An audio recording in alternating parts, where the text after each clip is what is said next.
Okay, your menstrual cycle. This is the most powerful and sensitive time as a woman. If we do not have a typical period, let's pay attention to how we feel around the full and new moons. During the times when we feel hyper aware of everything, emotional, wanting to be alone, to reflect, this is our spiritual moon time. Our natural processes do not end because we are without certain body parts or physical experiences. We are beings made of mostly water, and just as the ocean tide is affected by the lunar phases, so are we. And that's what I call our menstrual cycle. I call it a moon phase. We're going traveling through our moon phase. We are phasing with the moon.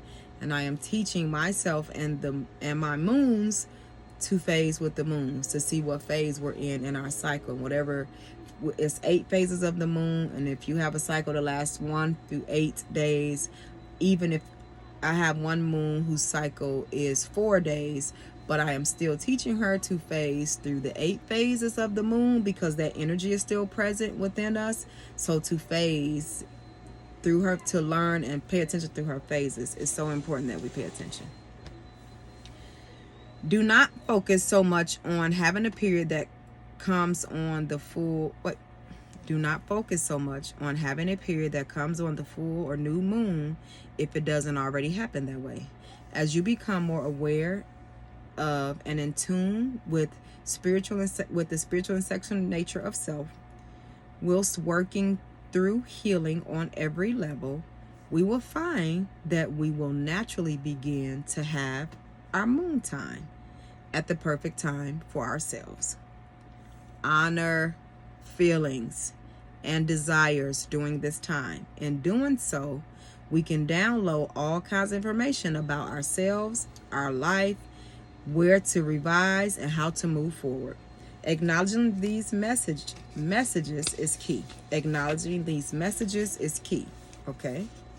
If the urge to explore divinatory tools such as astrology, tarot, pendulum, or others, this is a good time to explore these things as your intuition is heightened during the moon phase. During the menstrual cycle, whatever you call it, during that time we are completely heightened.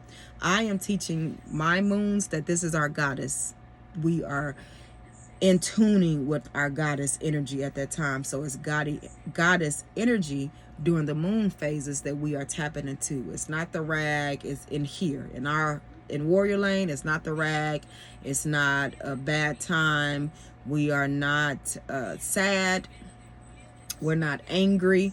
I do still have some moons who are coming through the sadness and the anger, but I do also have some moons who are listening and paying attention and who are traveling through this time as a heightened time to learn themselves. So it's transitions of healing happening in all areas with our moons and myself.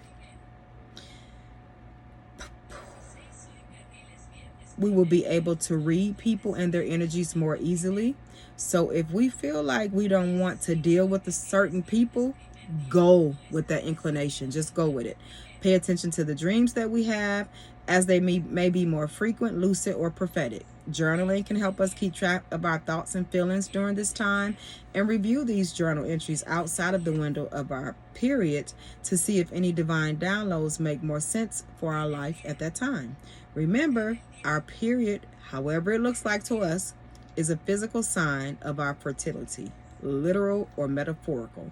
It is a fertile time. It is a birthing time. Whether we are still in a phase to birth children, whether we have birthed or never plan on birthing, no matter what is happening during our moon phase, we are still in a fertile time, because remember, we still have to grow us. We still have to learn to grow us. Even if we have had moons and suns before, even if we have not had moons and suns, we are still worthy of growing. This is just not a place where we grow people. We are the first person that is to be grown from this sacred divine space. Notice if your period changes when you are being a creative force. actively moving towards your desires, bringing forth life to your ideas and your projects, or when you are suppressing your creative impulses, not moving towards pleasure, or remaining in situations that are less than ideal. Also notice if you feel disconnected from your body and your intuition if you use a birth control that shortens or suppresses your period.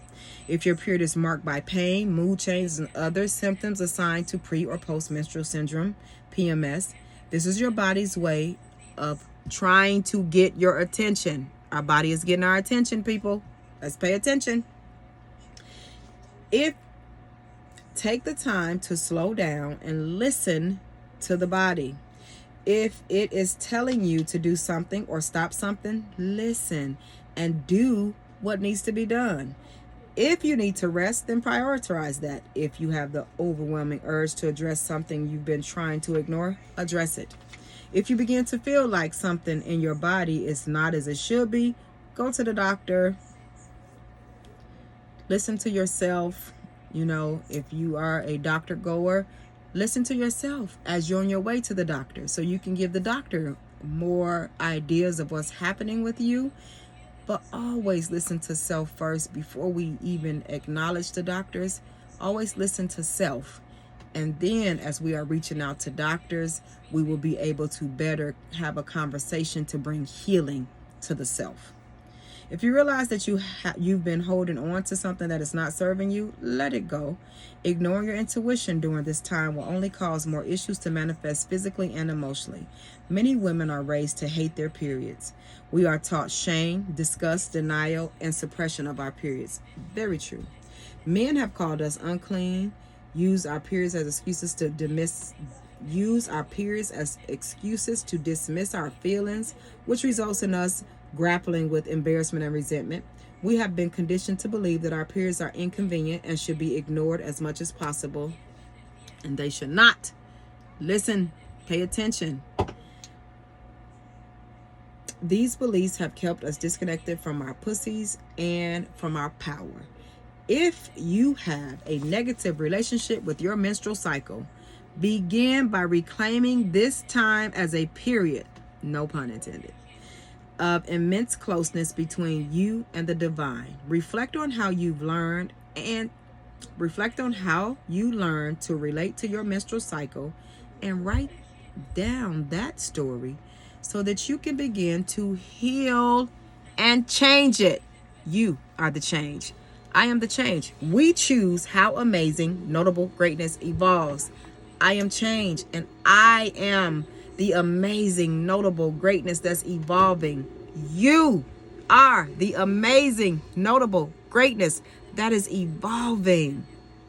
Evolve, goddess, evolve. You are change. You're not afraid of change. You're not tired of change. You don't hate change because you are change. And if you're tired of it and if you don't like it, then you don't like you and you're hating yourself. And you are worthy of love and you're worthy of change. Evolve, goddess, evolve.